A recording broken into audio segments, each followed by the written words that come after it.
think I am good. Hello. Hi, everyone.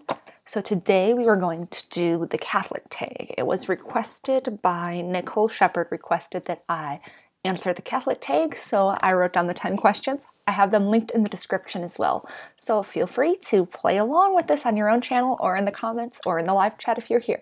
It's wonderful. But those of you that are here, it's good to see you. Okay, the first question is, are you a cradle Catholic or a convert? I'm a cradle Catholic. I talked about my Catholic faith formation in a video I made previously. I should probably find it and link it when I find it. But I am totally cradle Catholic. My family's Catholic. I was raised Catholic. My parents were raised Catholic. And it goes on and on and on. It's been for quite a while. We've all been Catholic. Let's see. Question number 2. The biggest misconception non-Catholics have of the Catholic Church. In my opinion, I think it comes down to like the real presence, true presence of Jesus Christ in the Eucharist and Mary and the saints. It just gets interesting, and especially when they start to interpret Scripture based on what somebody else says rather than looking at sola scriptura, which is what I often hear my Protestant brothers and sisters saying, that sola scriptura is what they believe, but then they kind of block out parts of John chapter 6, and they also block out that the Hail Mary is actually Scripture. So that's always interesting. Number 3. What are my thoughts on dating or marrying someone who isn't Catholic? I really don't have much to say on that topic since I am a consecrated virgin. I have not dated or married anyone who is not Catholic. So I really can't expound too much on that part of the tag. So for the Catholic tag, the 4th question is favorite way to pray. I love the Divine Office, the Liturgy of the Hours. I just really love the Liturgy of the Hours. I also love the Divine Mercy Chaplet and the Rosary. They're really great ways to pray, but I love the Divine Office. It's like my favorite thing. And yes, I have coffee. It's one of those days. Okay. The 5th question on the Catholic tag. Who is your favorite saint? I've talked about this before. I really love St. Dymphna. I love St. Dymphna. St. Maria Goretti is my patron saint from my baptism, so I absolutely love St. Maria Goretti. She's pretty awesome. She's taken care of me a lot. And then St. Lucy was my confirmation saint. So all of them together, and then everybody else, because it's hard to pick just one saint or even 2 saints. There's too many awesome saints to limit it, so I have more than one favorite saint. Number 6 is asking, were you an altar server? Yep. I was an altar server in grade school. In grade school, I was also sacristan for the daily masses at our school. So that was pretty fun. I got to help out and do a lot of that stuff, which was very interesting. I learned a lot about the Mass that way. And I really got to know our deacon quite well in the church growing up. And that was always nice. Let's see, number 7. I've already answered number 7. Number 7 is, what is my confirmation name? My confirmation name is St. Lucy. I was confirmed Amanda Marie Lucille. So Lucille was what my confirmation name was. Oh, hello, Mura. Thanks. I do like my haircut as well. I'm getting used to it yet. Like when I'm showering, I'm like, wait, my hair just stops, but it's okay. Yes, all the saints are pretty awesome. Oh, Hildegard of Bingen, she's pretty cool. I really love her story. I don't know a whole ton about her, but St. Hildegard's pretty awesome. Okay. Number 8 is asking, what's your favorite Bible verse? So the 8th question on the Catholic tag, what's your favorite Bible verse? I usually go to Songs 3:4, which is actually what my shirt says, Inveni quem deligit anima mea, from Song of Songs 3:4, and that's Latin for I have found him whom my soul loves. It's the same Latin that's engraved in the inside of my ring. It's really my favorite Bible verse of ever. And I just hope that this mic is working. This is the first time I've used this mic with this setup, so I hope it's working well.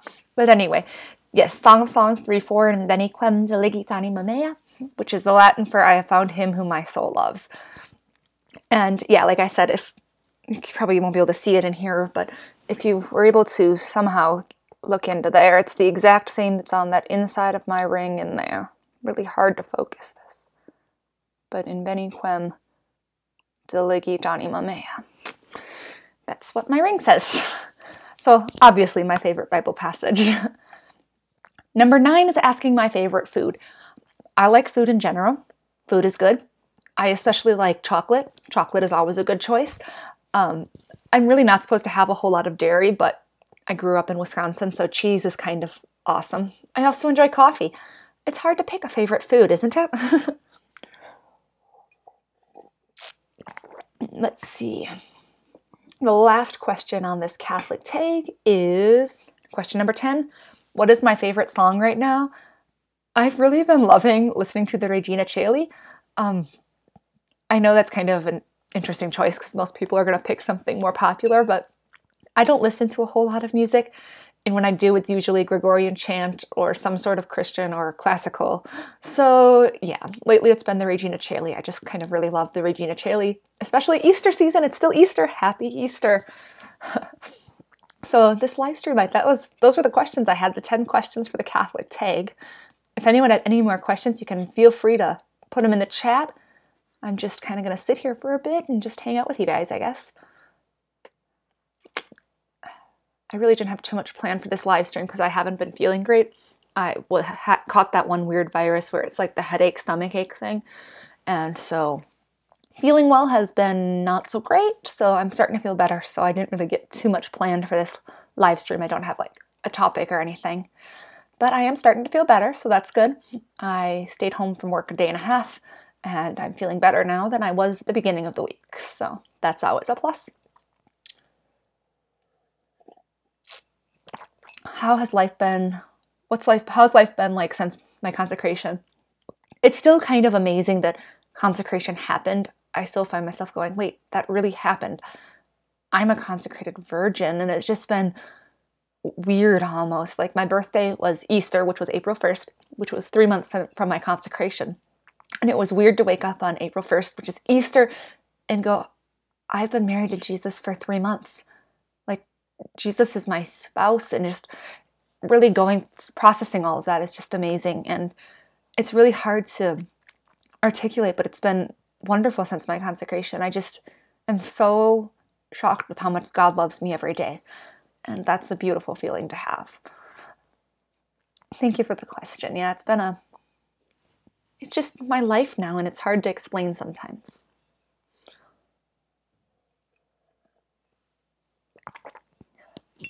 Okay, let's see. What else do we got going on? Oh, I was going to show you something that I got for my birthday. So for my birthday, I was telling my sister that I wanted to try watercolors because I haven't done any artsy things in forever. So the extent of my arting abilities is not too great. Like when I freehand, I draw things like this, which are not so great. So I told her I wanted to get some watercolors and try painting. So I've been attempting to watercolor paint in my limited free time. So I tried to do like some weird sunset thing. Didn't work so well. And then I was just kind of like playing with brushes. Again, stuff's not always working so great, but it's been kind of fun just to have something to do to relax and not worry too much about what I'm doing, just playing with the colors, because watercolor's a lot about mixing. So I've been learning a lot on that stuff and just kind of having fun. And one that I really do like that I did was I followed a tutorial on how to make this one. And so yeah, that's kind of what I've been doing in my free time, which is kind of non-existent now that we're down to the last 2.5 weeks of the grad school semester. It's gotten a little bit trickier, more hectic in my life, but that's okay. I don't really mind. Hello, Lou. Maraki, oh my gosh. Sorry, I can't speak today very well. It's been nice to sleep in bed now that Lent's over. I have been missing my bed, and I also was missing my electric blanket to keep me warm because it's still snowing out here in Montana. There's still a bunch of snow out that window, so it's nice to be back in my bed. So I'm enjoying it. It's more comfortable than the floor. You get used to whatever you're on, though, I guess. Hello, Claire.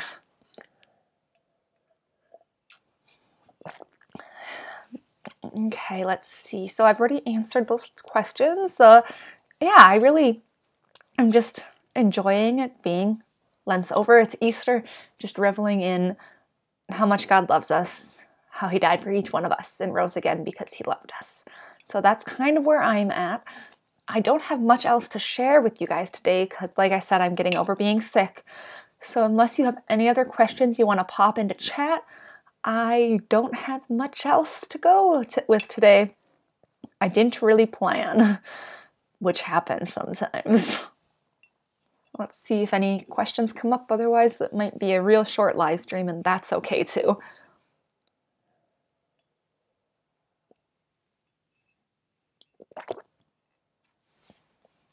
Okay.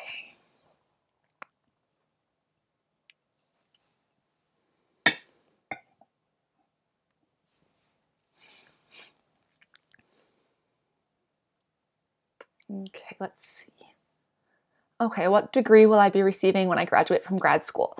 I'm doing distance courses, online courses through Franciscan University of Steubenville, which is in Ohio. I'm working on my master's through them. I'm going to have a master's of arts in catechetics and evangelization when I'm done with the program, hopefully in December. It's called the MACE degree, M-A-C-E. So I'm kind of excited about it. I've been working on it for a while, and I've got, after this semester, which ends at the end of this month of April, I have 3 courses left to take and then the final exam. So I'm getting closer to my grad degree, which is exciting because I've been putting a lot of time into this grad school program.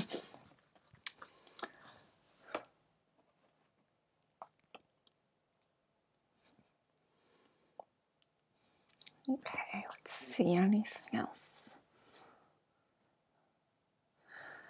Oh, that's the hard question, Meraki. Am I expecting to move away to get a job in my area of study?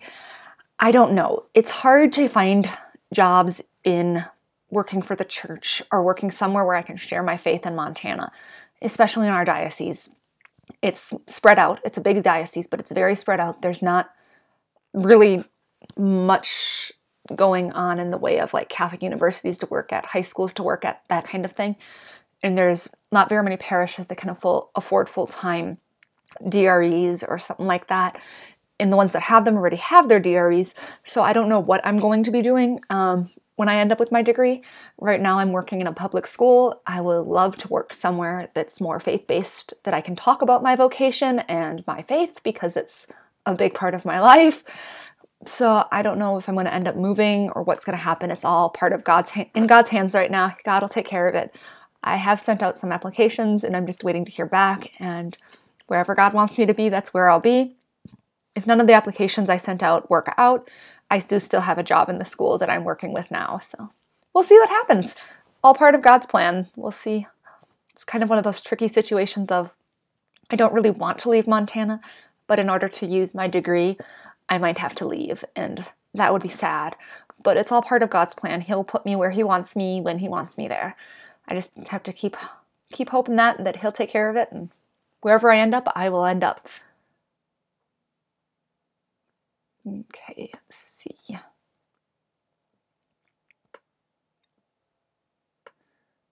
Why is that being? My screen is doing, okay, there we go. I think I figured out my screen. Yeah, so that's kind of where I've been going for job searches. Not very fun, but I'm trying to find something that I can, okay, I want to word this right. I'm trying to find some sort of a job where I don't need to hide that I'm Catholic and that I am passionately in love with Jesus Christ. And I want to be able to find some job where I don't need to not talk about my vocation, because my vocation is a big part of my life. And right now I can't talk about it at the school I work at because it's a public school. I can't go around telling people everything that I believe. So God will take care of it, and all in His time and plan. So we'll see what happens. It would be wonderful if we had a Catholic school where I live, but the closest Catholic high school, there's 2 Catholic high schools maybe 3 Catholic high schools in the diocese, and the closest ones are over 100 miles away. There's only 1 Catholic university, I think, and that one is over 100 miles away.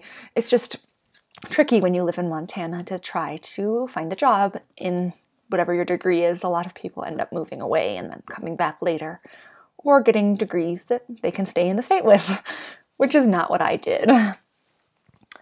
Is there any place I'd want to work outside of Montana, like any city-state you've wanted to live in? I really don't know. I grew up in Wisconsin. I don't really want to go back to Wisconsin. I am very sick of winters. I would love to live somewhere a little warmer, but I'm not going to complain too much because it's still winter here. And it's going to snow again this week, it said.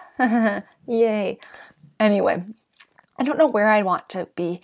I don't want to be too far away from my family because I love my family a lot and I like to spend time with them. And my sister would be real sad if I moved too far away. Right now, we're even more than just a couple hours away from each other, and it's a little bit much sometimes. I don't know where I'd want to end up for sure. Like, it's all part of God's plan. Wherever He wants me to be, I'll go and do what He wants me to do. All in His time and plan, and we'll see what happens. And hopefully things will get figured out within the next year or two. And until then, I've got where I live right now, and it all works out here.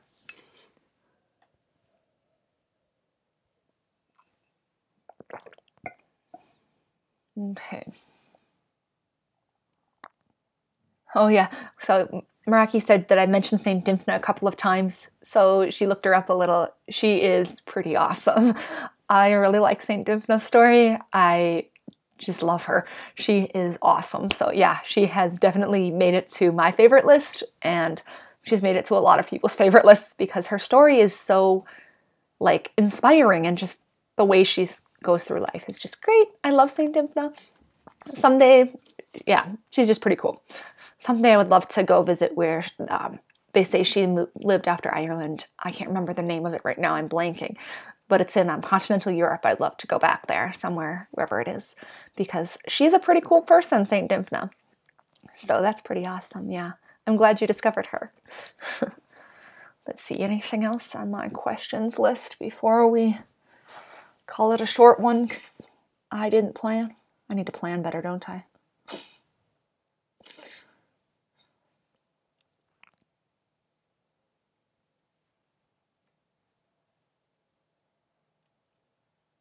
Okay.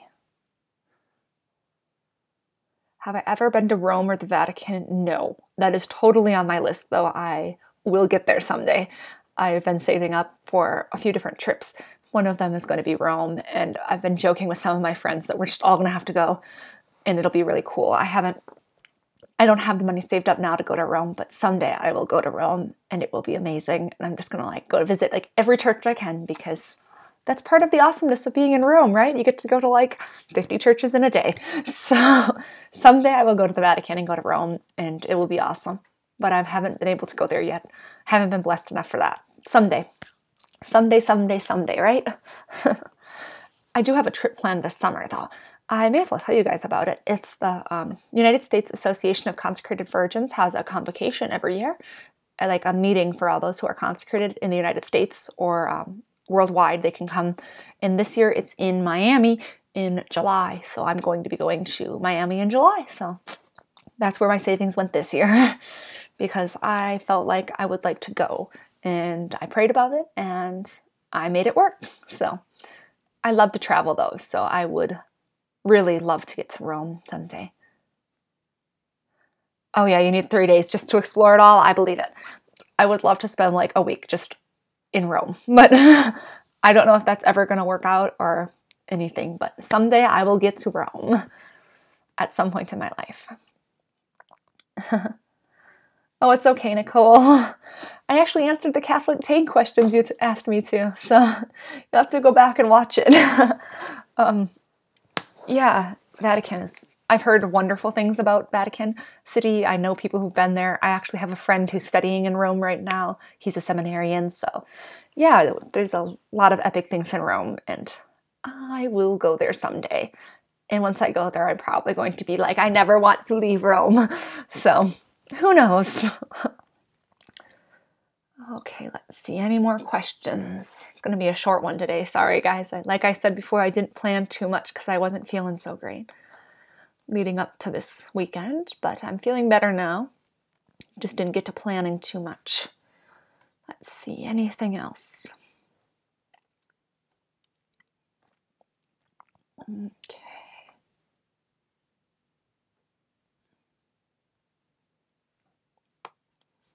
Okay. Andy Elijah, you're converting to Catholicism and you're currently in inquiry. Any advice? congratulations, welcome home. Just don't be put off by some people who work within the RCIA programs, depending what church you're, like what parish you're in and stuff. They're not as always well informed as they should be, and they don't always say things the right way. So make sure you're doing a lot of reading. Just read up on everything you can. I would get a catechism, because the catechism is pretty awesome, and don't stop praying. So that's what I got for advice. Like I've said before, I'm a cradle Catholic. I don't know anything else about converting, really, because I never did. That's where I get to thank my parents every day for that. So I don't have any specific advice since I'm not a convert, but that's what I've got. Let's see. Why is this being... My chat is being funny. I don't know what it's doing.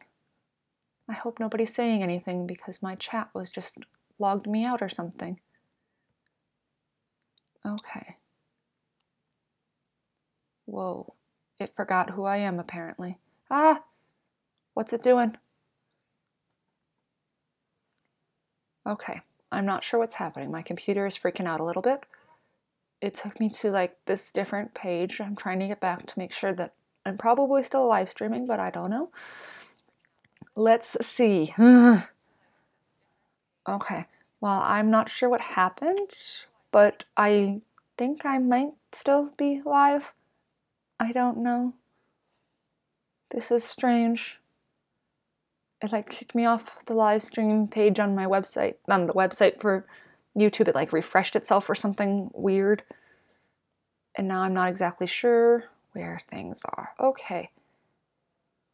Let's see. Okay. I can see you again. Awesome. Okay.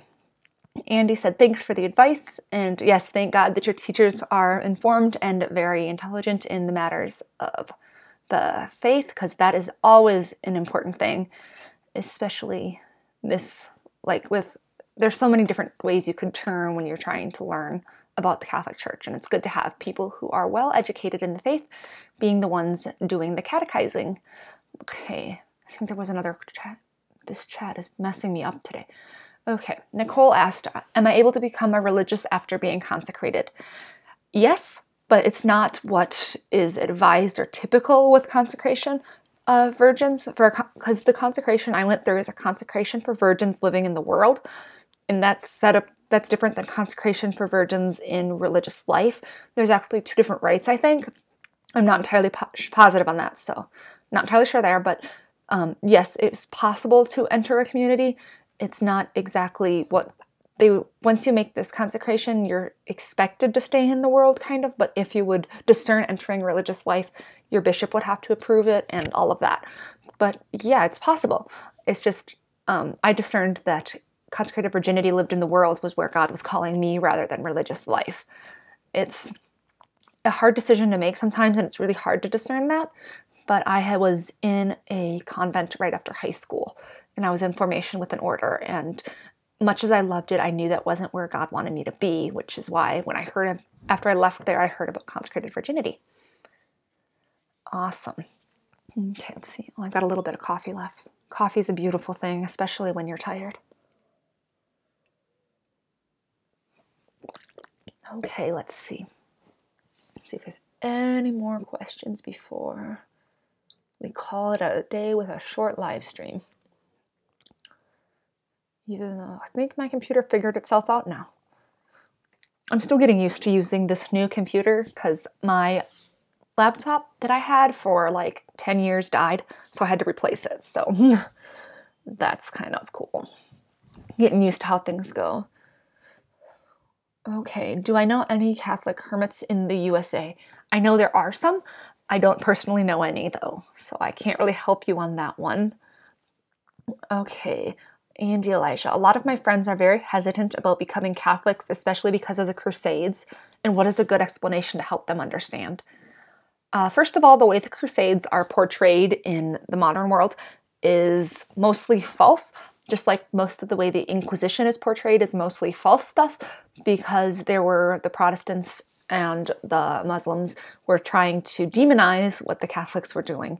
The Crusades were aimed at reclaiming the Holy Land from the Muslims and stopping Islamic aggression in the Holy Land, because the Muslims at this time were trying to take over the whole world and they were coming farther east. And the thought was if the Christian West could stop them in the Holy Land, then they wouldn't be able to spread into Western Europe and take over the Christian nations that were there at the time. And so the Crusades were to reclaim the Holy Land, to keep it a holy place, and to try to stop the Muslims from destroying all the Christian holy sites. Because the Muslims did go in and they destroyed a lot of the churches that had been built in Jerusalem and Bethlehem and the Holy Land, really. And so the Muslims were trying to take over, and they were persecuting people, and the Catholics were like, stop persecuting people. So they went in and tried to stop. A lot of interesting things happened that weren't exactly great during the Crusades, but a lot of the Crusades was really about trying to stop Muslim aggression. It was in response to the Muslim aggression that the Crusades even happened. I hope that kind of helps a little bit. The Crusades and the Inquisition are hard topics to really discuss too much, because so much of what we've been told, even in history classes as kids, is false propaganda type stuff. A lot of what happened in the Inquisition, I know, in Spain, a lot of what's recorded and what's taught in history books nowadays, even in this country, is stuff that was the Protestants put out in Germany and in England trying to attack the Catholics. So it's hard to figure out exactly what's true and what's not. So it's going back to the original documents. And a lot of times with the Crusades and stuff too, it's really hard to know exactly what happened. But they were originally in response to Muslim aggression.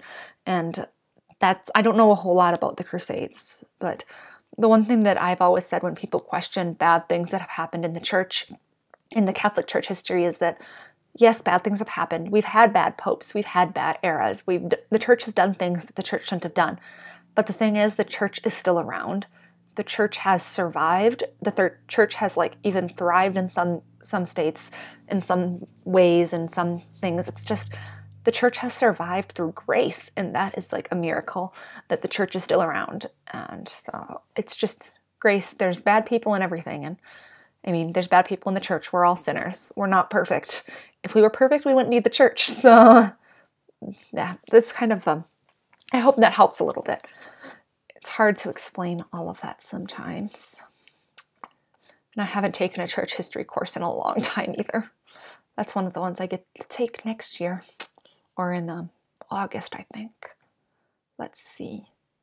Oh, thanks, Andy Elijah. I'm glad I can be of help.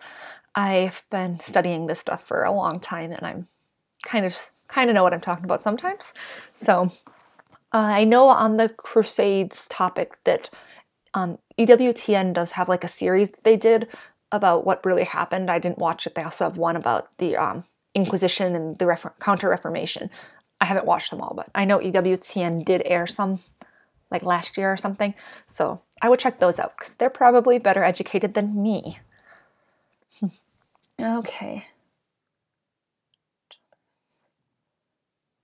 I know a little bit about, okay, so the question is about, from the Czech Republic, was wondering if I know who John Hus was. Do I know his story? If so, what do I think of it? I think I know a little bit about him because I think he was mentioned when I was in Prague, but I don't know a whole lot about him. I was in Prague for a day and a half before World Youth Day. We flew into Prague and then drove to Wadowice and then Krakow for World Youth Day. So I don't know a whole lot about him, so I'm sorry there, Elena. Yes, Catholic Answers Live is really great. They have answers to just about everything. EWTN owns Catholic Answers, and they also work with the National Catholic Register, and there's a few other ones. But EWTN has some really great apologetics catechesis shows that are awesome. Some of them are call-in ones. You can call in and still just get them. You can call in, and ask your questions. Sorry, I was reading another comment that just popped up. Okay, Maribel. Oh, hello, hello, hello. Paxde tecum. Okay. So yeah, unless I see any more questions come up, I might just call this a short live stream because I didn't prepare too much, but I am feeling better, so that's always a plus. I'm feeling a lot better than I was earlier in the week, a lot better than I was on Thursday, so let's see. Perfect, yeah, Catholic Answers has a lot of awesome stuff. Catholic Answers is actually weekly radio show. I think you can like call in and ask your questions and like actually talk to them and interact with the people there. You can send emails if you have specific questions. They might be able to answer more about the Crusades than I am. They might be a little more educated on church history. Okay. I think I'm going to call this a day, everybody, and say I will see you all live again next weekend sometime. I'm going to try to get videos out again this week. I kind of failed a little bit with Friday's video because I wasn't feeling great on Thursday. But I will do my best now. So thank you all so much for tuning in. So God bless. Have a wonderful weekend. Happy Easter. It's still Easter.